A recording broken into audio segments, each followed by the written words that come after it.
Hi everyone, it's Jessica. Welcome back to my channel. Today I'm working on a new placemat. I'm using scraps from my Bright Side collection to make this fun flying geese placemat. So let's get started. If you've been following along, you know that I have my first fabric collection. This is what it looks like coming out. It's showing to shops right now and it's shipping in January of 2026. It has 38 SKUs. There's 10 low volume prints, and then there's a variety of colored prints in a pretty rainbow of colors. This is the pamphlet that displays the whole collection. I have some quilt patterns here. This is the first. I'm making this one now. This one I'll be making soon, Scrappy Days. There's also, let's see, this one on the back called Sunshine. And then there's a few more quilts that I'm working on with this collection. So like I said, this is showing to shops now. You can request it from your local quilt shop or one that you shop from online. And I received a little bit of advanced yardage and I'm working on making the Home Sweet Home quilt. So this is Home Sweet Home, like I just showed you.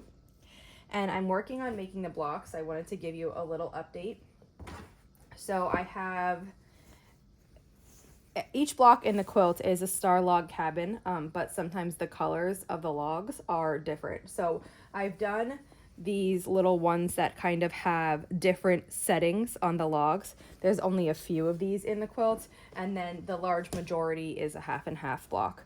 And since these blocks make up the bolt of the quilt, I've been chain piecing these. So I have one more round left to add all of these. So what I did was I made all the stars in the beginning, and then I started adding the logs in kind of a courthouse step fashion, even though the look is more of like a log cabin. And so I have my whole stack here of these, and like I said, I need to add one more to each.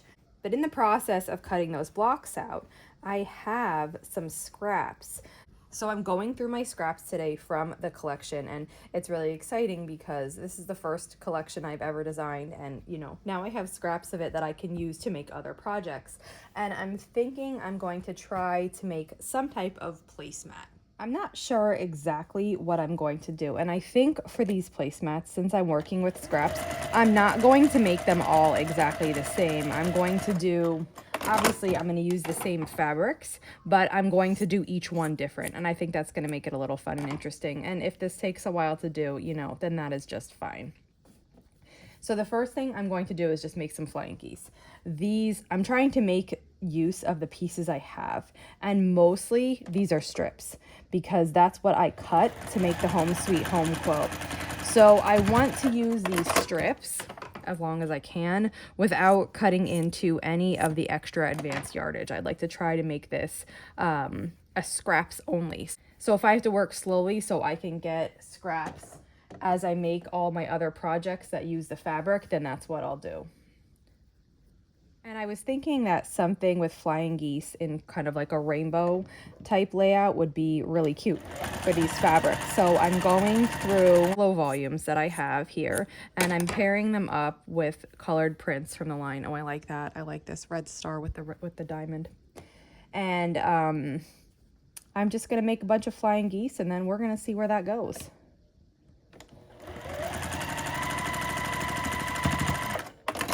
Okay, I've been working and I got a lot of flying geese made. So I made one in each color in the collection.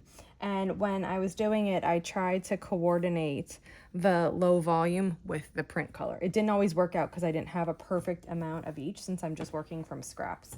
But now what I'm going to do is just sew the flying geese together like this.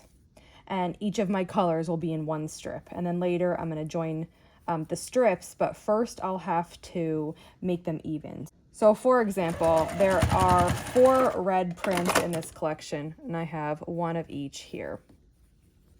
And I love this red print low volume. And I think it looks so pretty with them. So this will be one row. And then, and keep in mind, I really have no plan. I'm just kind of going off the cuff as I go. So flying geese, each color hooked together like this. This will be one of my rows, and I'm planning on doing them vertically like this, and I'll have them all pointing in the same direction. And then I'm going to need to add fabric in some places because to make them all the same. And I don't know if I'll add strips in between or if I'll add some squares different places, but I'm just going to find my colors.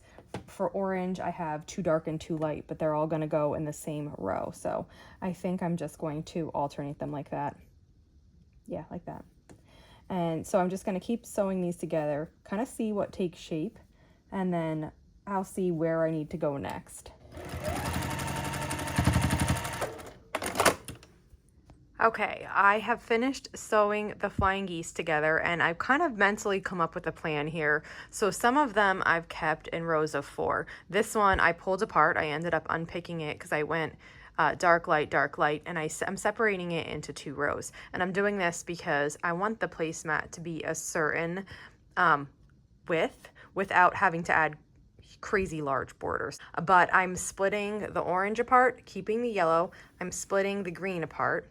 And then this teal color has 3, so they'll be centered like that. And then I'm keeping these ones together. So I'm going to start sewing these together in this spot where these 2 rows, they're going to be sewn together like this. I'm going to find a solid piece of one of the low volume prints that'll work here, here, next to the dark green, next to the light green, and on both sides of the teal.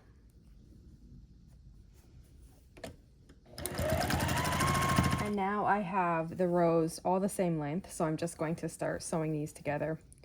And when you're sewing like flying geese right next to each other and then into rows, if you think this seam is too bulky, you can press it open if that bothers you. It is kind of a lot of bulk coming together in those points, so if you want to press it open, you can. I typically am not like a presser open person, but every now and then when it's a lot of bulk, I will do it. For these, I probably won't, but you can definitely do that if you'd like. And I'm going to sew all the colors kind of like how I showed you before. So here are the first 2 rows together, and it's super cute. I'm going to have it go like this, but when I'm sewing these together, it's easier to add rows in this direction for me. I'm adding the pink, which is the final row to this, and it looks pretty cute so far. Kind of a mashup of colors. It's exactly what I was going for, really scrappy. And so this is what the colored portion looks like. I still want it to be a little bit wider, so I'm going to add a border on each side. And the pieces that I already have cut, let me pull them over. They're leftovers from the Home Sweet Home quilt, like I said. So I have a lot of these. So I think I'm going to do the border in these kind of white prints with the gray. And I have a wider side border and a smaller top and bottom border just to get the size placemat that I'm looking for. And so what I'll do is I'll piece these units together to make sides, and then I'll piece them together again to make the top. I finished piecing the placemat, and now I'm just pressing it. I ended up, I was originally thinking I'd make these borders a little bit wider, but when I put them on this size, I was just going to do a double border because this is the size I have my pieces cut. I thought it looked good like this. And then I added a slightly smaller border on the top and the bottom. I pressed it from the back first, and then now I'm just pressing it from the front. And I think it looks really cute. It's nice to have all of the prints from my collection in one little placemat. I'm only going to make one like this, and then with the scraps as I go, I'll make a different one like I mentioned before. So at the end, I usually go for 8 placemats.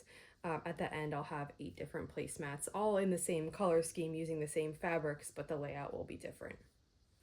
That's it for today. Here's what the top of the placemat looks like. I'll be saving this, setting it aside until I have all 8 completed, and then I'll quilt them at once on my long arm. But I think this is really cute. And like I said, I love how it has all the prints from my first fabric collection in it. If you have any questions on this video, just let me know. And if not, I'll see you back here soon. Thanks for following along.